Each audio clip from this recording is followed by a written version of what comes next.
எழில் சுடர் சீரியல்ல இப்போ ஒரு அட்டகாசமான எபிசோட் வந்திருக்கு. ஸ்கிப் பண்ணாம ஃபுல்லோடையும் கேளுங்க. அதுக்கு முன்னாடி எப்படி பிடிச்சிருந்துச்சுன்னா லைக் பண்ணி பாருங்க. ரொம்ப பிடிச்சிருந்துச்சுன்னா சேனலுக்கு வந்து சப்ஸ்கிரைப் பண்ணி கண்டினியூஸாக ஆதரவு வந்துட்டாங்க. கவின் வந்து ட்ராமா வந்து ப்ளே பண்ணிட்டு இருக்காங்க. அவங்க உடம்பு சரியில்லைங்கிற மாதிரி அவங்க அப்பா செக் பண்ணி பார்த்துட்டு சுடர்வழியை நல்லா திட்டிட்டு அங்கேருந்து போகிறாங்க. எல்லாரும் போனதுக்கப்புறமேட்டு கதவை தாப்பா போட்டுட்டு குழந்தைங்கள்லாம் வந்து சிரிச்சிக்கிட்டு இருக்காங்க. செம க்யூட்டாக இருந்துச்சுன்னே சொல்லலாம். தமிழ் வந்து சத்தம் போட்டு இப்படி அசிங்கப்பட்டதை நினச்சா ரொம்ப சந்தோஷமாக தானே இருக்குன்னு சொல்லி, ஏய் சூப்பர்ரா பிச்சு உதறிட்டேங்கிற மாதிரி அபிலேருந்து எல்லாரும் வந்து சந்தோஷமாக வந்து பேசிகிட்டு இருக்கிற மாதிரி காட்டுறாங்க அந்த இடத்துல. அப்பான்னு பார்த்து அஞ்சலி மட்டும் ஃபீல் பண்ணுறாங்க. உண்மையிலேயே வந்து தமிழ் வந்து பாவம் தானே, செய்யாத தப்புக்கு வந்து தண்டனை வந்து வாங்கியிருக்கா. அது மட்டும் இல்லாமல் அவள் பிரியாணி வந்து டேஸ்ட்டாக வந்து சமைச்சு கொடுத்தா, அதுக்காவது நம்ம விட்டுருக்கலாங்கிற மாதிரி பேசுகிறாங்க நம்ம அஞ்சலி பாப்பா. ஏன் அஞ்சலி இப்படி சொல்கிற? அவள் செஞ்ச தப்புக்கு தண்டனை வாங்கலைல்ல, அதனால தான் செய்யாத தப்புக்கு தண்டனை வாங்கியிருக்கா. இதிலெல்லாம் நீ சந்தேகப்படாத. சரியா? நம்ம திட்டம்படி தான் எல்லாம் போயிட்டுருக்கு.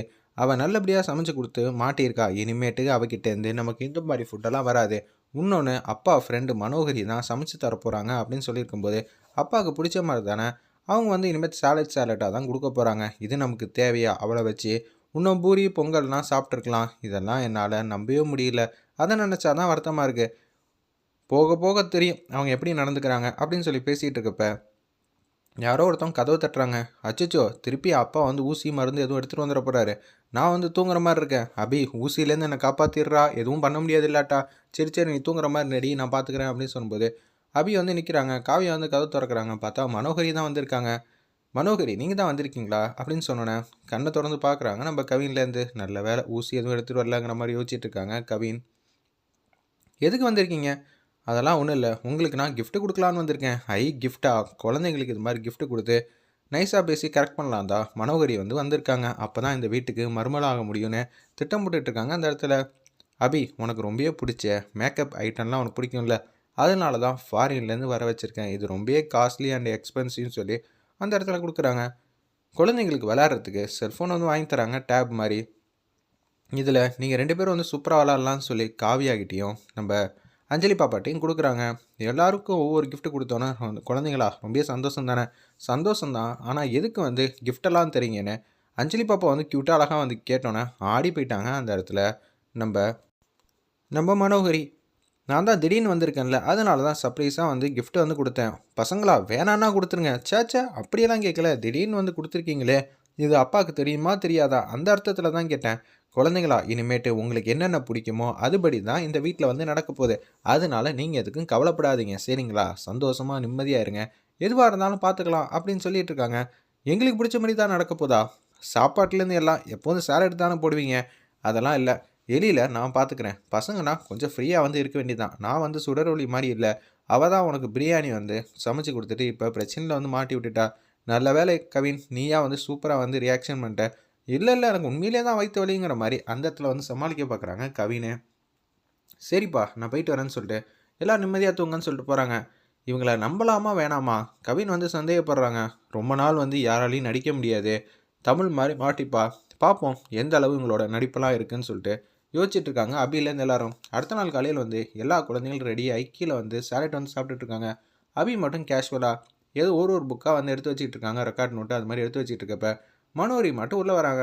உள்ளே வந்தோன்னே இவ தான் ரொம்ப ஸ்மார்ட், இவளை ஃபஸ்ட்டு கரெக்ட் பண்ணிட்டாலே போதும் அப்படின்னு சொல்லும்போது, என்னம்மா ரொம்ப க்யூட்டாக அழகாக இருக்க, ஏன் நீ இவ்வளோ டல்லாக இருக்க? நல்லா தானே இருக்கேண்ணா, உனக்கு தான் மேக்கப் ரொம்ப பிடிக்குமே, நான் தான் உனக்கு மேக்கப் வாங்கி கொடுத்துருக்கேன்ல, போட்டுக்க வேண்டியதானே. சேச்சா போட்டுக்கிட்டா அப்பா வந்து கண்ணா அப்படின்னான்னு வந்து திட்டுறாங்க. அது மட்டும் இல்லாமல் டீச்சர் வந்து 1க்கு 2 வந்து போட்டு விட்றாங்க. ஆமாம்மா உன்னோட ஸ்கூல் மேனேஜ்மெண்ட்டு தான் சரியில்லை, அவங்க தான் வந்து அப்பா கிட்ட போட்டு விட்டனால தான் வீட்டுக்கு வந்தால் உனக்கு தண்டனை வந்து அப்பா வந்து தராங்க. என்னால் புரிஞ்சிக்க முடியுது, உன் மேலே தப்பே இல்லை. எதுவாக இருந்தாலும் இனிமேட்டு அப்பாவுக்கு தெரியாமல் நான் பார்த்துக்கிறேன். நீ காரில் இருக்கும்போது மேக்கப் வந்து போட்டுக்கலாமே அப்படின்னு சொல்கிறாங்க. இது தெரிஞ்சால் தப்பாயிடாது, தமிழெல்லாம் நான் பார்த்துக்கிறேன். அவெல்லாம் சொன்னால் கூட அவள் பொய் சொல்கிறான்னு நான் சொன்னேன்னு வச்சுக்க, நிச்சயம் என் பேச்சு தான் கேட்பாங்க. உங்கள் அப்பா சூப்பர் ஆண்டின்னு சொல்லி மேக்கப் ஐட்டம் வந்து பைக்கில் வச்சோன்னே சந்தோஷம் தாங்களே அந்த இடத்துல. காரில் வந்து எல்லா குட்டீஸும் வந்து கூட்டிகிட்டு போயிட்டுருக்காங்க. நம்ம சுடர்வழி அப்பன்னு பார்த்து கவினே ஹோம்ஒர்க் செஞ்சியா அப்படின்னு சொல்லி கேட்கும்போது, ஐயோ ஹோம்ஒர்க்கா அப்படின்னா என்னன்னு கேட்டால் இவன் நம்ம அப்பா கிட்ட மாட்டி விட்ருவா. அதெல்லாம் பண்ணியாச்சு கொடு பார்ப்போம் செக் பண்ணி பார்க்குறேன் அப்படின்னு சொன்னோன்னே, அதெல்லாம் ஒன்றும் இல்லையே, நான்லாம் சொல்ல வேண்டிய அவசியம் இல்லைங்கிறாங்க. காவியா நீ கவினே சொல்லலை, நான் சொல்லணுமா? என்னை பார்த்தா உனக்கு எப்படி தெரியுதுன்னு காவியாவும் பேசுகிறாங்க. 2 பேரும் வந்து ஹோம்ஒர்க் வந்து செய்யலை. அபி, நான் உன்கிட்ட ஹோம்ஒர்க்லாம் செஞ்சியா இல்லையாலாம் கேட்க மாட்டேன். நீ தான் புத்திசாலியான பொண்ணாச்சே. எல்லாத்துலையும் நீ தானே ஃபஸ்ட்டு வரணும்னு ஆசைப்பட்றேன். பரவாயில்ல, தமிழ் கொஞ்சமாவது நம்மளை பற்றி புரிஞ்சுக்கிறான்னு சொல்லிட்டு இருக்கப்ப பையிலேருந்து ஒரு விஷயத்தை எடுத்து மேக்கப் வந்து போடுறாங்க. அந்த இடத்துல இதை பார்த்தோன்னு வந்து பேரெதிர்ச்சியாக வந்து நிற்கிறாங்க நம்ம சுடர். அப்பாவுக்கும் சரி, ஸ்கூல்லேயும் சரி, நீ மேக்கப் போட்டு வந்தா பிடிக்காது தானே. அம்மா எனக்கு என்னென்ன தோணுதோ அது எல்லாத்தையும் செய்ய சொல்லியிருக்காங்க. நீங்கள் தேவையில்லாமல் பேசுகிற வேலையெல்லாம் வச்சுக்காதீங்கன்னு சொல்லி கண்ணாப்புறான்னு வந்து சுடரை வந்து திட்டுறாங்க. இது பண்ணுறது தப்பு தானே. ஒன்று அஞ்சலி பாப்பா கடுப்பாயிட்டாங்க. எதுக்கு இந்துமதி அம்மா மேலே வந்து புகார் வந்து சொல்கிற. அம்மா என்ன உன்னை ஸ்கூலுக்கு போகும்போது மேக்கப்லாம் போட்டு போக சொன்னாங்களா? வீட்டுக்கு வந்ததுக்கப்புறமேட்டுக்கு நீ மேக்கப் பண்ணிக்க, என்ன வேணாலும் பண்ணிக்க தானே சொல்லியிருக்காங்கன்னு அஞ்சலி பாப்பா வந்து கரெக்டாக கேட்குறாங்க. ஒன்றை வந்து சும்மானு இரு, நான் பார்த்துக்கிறேன் அப்படின்னு சொன்னோன்னே அஞ்சலி மட்டும் உட்காந்துருக்காங்க. வேலு வந்து வந்துட்டாங்க. அந்த ஹாஸ்பிட்டலுக்குலாம் வந்து விசாரிக்கிறாங்க. உங்கள் பாஸ்க்கு வந்து ஃபோன் அடிங்கன்னொன்னே அவர் மீட்டிங்கில் வந்து இருக்காப்புல, ஒரு முக்கியமான மீட்டிங்கில் நம்ம எழில்.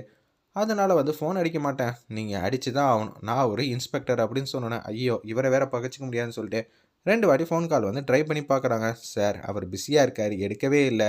மீட்டிங் முடியிற வரைக்கும் வெயிட் பண்ணுங்கள், இல்லை இன்னொரு நாள் வந்து சந்திச்சுங்க. சரிங்களா சார், இன்னொரு நாள்லாம் சந்திக்கிறலாம் இருக்கட்டும். மீட்டிங் எத்தனை மணி நேரம் ஆகும்? 2 to 3 hours ஆகும். நான் நின்று வெயிட் பண்ணியே பார்த்துட்டு போகிறேன். இன்னொரு நாள்லாம் அப்பாயின்மெண்ட்லாம் வாங்கி வெயிட்லாம் பண்ண முடியாதுன்னு சொல்லிட்டு கேஷுவலாக வந்து உட்காந்துட்ருக்காங்க. ஆட்டோவில் இறங்கி வராங்க நம்ம சுடர்வழி. அதே கேஏஎஸ் ஹாஸ்பிட்டலுக்கு வந்து உள்ளே வந்துக்கிட்டு இருக்காங்க. ஆல்மோஸ்ட் பார்க்க வேண்டிய நேரத்தில் ஒரு பக்கம் அந்த இன்ஸ்பெக்டர் வந்து ஃபோன் அடிக்கிறாங்க வேலுக்கு. சுடர் வந்து எந்த ஹாஸ்டலில் தங்கியிருக்கான்னு ஒரு இன்ஃபர்மேஷன் வந்து கிடச்சிருச்சு, வாங்கன்னு சொன்னோன்னே லிஃப்ட்டுக்காக வெயிட் பண்ணிகிட்டு இருக்காங்க. சுடர்வழி வந்து மாடிப்படி ஏறி டக்குன்னு வந்துக்கிட்டு இருக்காங்க. லிஃப்ட்டு வந்து கரெக்டாக வந்து ஓப்பன் ஆகிறப்ப அவங்கள கடந்து போயிடுறாங்க சுடர்வழி. பின்னாடி திரும்பி பார்த்தா அந்த இடத்துல யாருமே இல்லை. டாக்டரை தான் பார்க்கறதுக்காக வந்திருக்காங்க போல இருக்குது. அந்த இடத்துல சுடர்வழி. வேலு வந்து அப்படியே கீழே இறங்கி அவங்க மட்டும் போயிட்டாங்க. அந்த இன்ஸ்பெக்டர் சொன்ன லொக்கேஷனில் ஹாஸ்டலில் இருந்தாருன்னா அப்பயே வந்து அவளை வீட்டுக்கு கூட்டிகிட்டு போயிட்டு தாலி வந்து கட்டிடலாம் தான் யோசிச்சுட்டு இருக்காங்க. அந்த இடத்துல அந்த வேலு ஒரு பக்கம் என்னது இவ்வளோ நேரம் இங்கே தானே வெயிட் பண்ணார், சரி போனால் வரைக்கும் சந்தோஷம் தான். டாக்டருக்கு வந்து தெரிஞ்சிருந்தா என்ன ஆகுறது, மீட்டிங்கில் இருக்கிறப்ப கால் பண்ணக்கூடாதுன்னு எத்தனையோ வாட்டி சொல்லியிருக்காப்புல. இனிமேட்டு பண்ணியிருந்தோம் நமக்கு வேலைக்கே வந்து மிகப்பெரிய ஆப்பாக இருக்குங்கிற மாதிரி திங்க் பண்ணுறாங்க. ஒருத்தவங்க வந்து ப்ரெக்னெண்ட்டாக இருக்காங்க, அவங்களுக்கு டெலிவரி சுச்சுவேஷனில் வந்து இருக்காங்க. அவங்க ஹஸ்பண்ட் வரவே இல்லை. சார் டெலிவரி பண்ணிடுங்க சார் அப்படின்னு சொல்லி கேட்குறாங்க. பையனோட அப்பா அம்மா என்னது உங்கள் பையன் எங்கே இருக்கான் அப்படின்னு சொல்லி கேட்கும்போது அவங்க ஏதோ ஒரு மீட்டிங்கில் இருக்காங்க. ஓ அப்படியா, ஃபோன் அடிங்கன்னொன்னே அப்பா ஆம்பளை குழந்தையா பெண் குழந்தையா அப்படின்னு சொல்லி கேட்கும்போது இது எல்லாத்தையும் வந்து நம்ம சுடர் வந்து கேட்குறாங்க. என்னது ப்ரெக்னெண்ட்டாக இருக்காங்க, அதுக்கு கூட வந்து வரமாட்டாங்களா அப்படின்னு சொல்லி உச்சக்கட்ட கோவத்தில் வந்து இருக்காங்க நம்ம சுடர். அந்த இடத்துல ஃபோனை வந்து வாங்கிக்கிறாங்க. உனக்கு இன்னும் 1/2 மணி நேரம் தான் டைம், அதுக்குள்ளே நீ இங்கே வரலன்னு வச்சுக்கிங்க, அதுக்கப்புறமேட்டுக்கு பார்த்துக்க நான் என்ன செய்வேன்னு எனக்கே தெரியாது. உனக்கு கொடுக்குற கடைசி சந்தர்ப்பம், மிஸ் பண்ணாமல் இங்கே வந்துரு, இல்லாட்டி அவ்வளோதான் அப்படின்னு சொல்லி எச்சரிக்கிறாங்க நம்ம எழில்.